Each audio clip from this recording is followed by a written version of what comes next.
how to manage camera access on Google Chrome mobile. Hello guys, in today's video I'm gonna show you how to manage camera access on Google Chrome mobile. First you're gonna do is go to Google Chrome and then click these 3 points here on in top corner and then click this one, settings,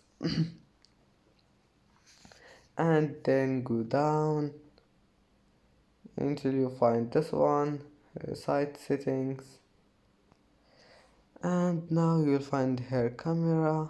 Click on it, and if you want to turn it off just click here, and as you see now camera has been blocked, and if you want to turn it on again just one click.